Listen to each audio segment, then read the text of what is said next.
ನವಗ್ರಹ ಆದಮೇಲೆ ನವಗ್ರಹದಲ್ಲಿ ಒಳ್ಳೆಯ ಹೆಸರು, ಒಂದೊಳ್ಳೆ ಸಾಂಗ್ ಇತ್ತು ಶರ್ಮಿಳಾ ಮಾಂಡ್ರೆ ಅವ್ರ ಜೊತೆಯಲ್ಲಿ ಟೀಮು,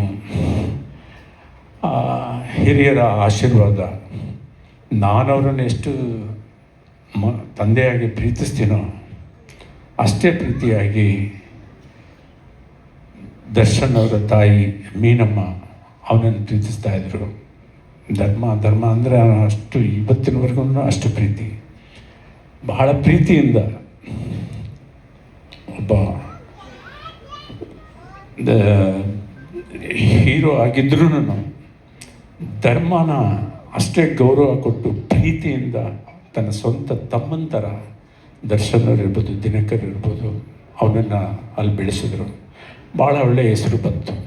ನಂತರ ಹಲವಾರು ಚಿತ್ರಗಳನ್ನು ಮಾಡಿದೆ, ನೀವೆಲ್ಲ ಪ್ರೀತಿಸಿದ್ದೀರ, ಎಲ್ಲ ಅದು ಮಾಡಿದ್ರೆ. ಆದರೆ ನಾನು ಹೇಳಿದಾಗೆ ಆ ಸಿಕ್ಸರ್ ಹೊಡೆಯೋಕ್ಕೆ ಒಂದು ಕಾಲ ಬರಬೇಕು. ನನಗನ್ಸುತ್ತೆ ಆ ಕಾಲ, ಸಿಕ್ಸರ್ ಹೊಡೆಯೋ ಕಾಲ ಈಗ ಬಂದಿದೆ ಅಂತ ಹೇಳಿ. ಯಾಕಂದರೆ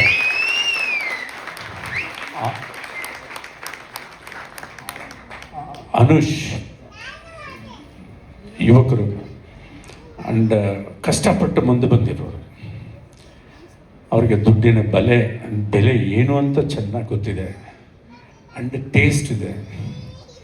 ಟೇಸ್ಟ್ ಅಂದರೆ ಸಿನಿಮಾ ಮಾಡಿ ಅವರು ಟೇಸ್ಟಿಗೆ ತೋರಿಸಿಲ್ಲ. ಇವಾಗ ನೋಡಿದ್ದ ನೋಡಿದಾಗ ಅರ್ಥ ಆಗುತ್ತೆ ಅವರ ಕೆಲಸದಲ್ಲಿ, ಅವರ ಬಿಸ್ನೆಸ್ನಲ್ಲಿ ಅವ್ರಿಗೆ ಎಂಥ ಪ್ರೀತಿ ಇದೆ, ಅವ್ರು ಮಾಡೋ ಪ್ರಾಜೆಕ್ಟ್ ಹೇಗೆ ಬರಬೇಕು ಅನ್ನೋ ಒಂದು ಆಸೆನೂ ಅವ್ರಿಗಿದೆ. ಈ ಚಿತ್ರನೂ ಇವಾಗ ಆ ಟೀಸರಲ್ಲಿ ನೋಡಿದಾಗ ಅವ್ರಿಗೆ ಒಂದು ಒಳ್ಳೆ ಚಿತ್ರ ಮಾಡಬೇಕು ಅನ್ನೋ ಎಲ್ಲ ಪ್ರೊಡ್ಯೂಸರ್ಗೂ ಇರ್ತದೆ.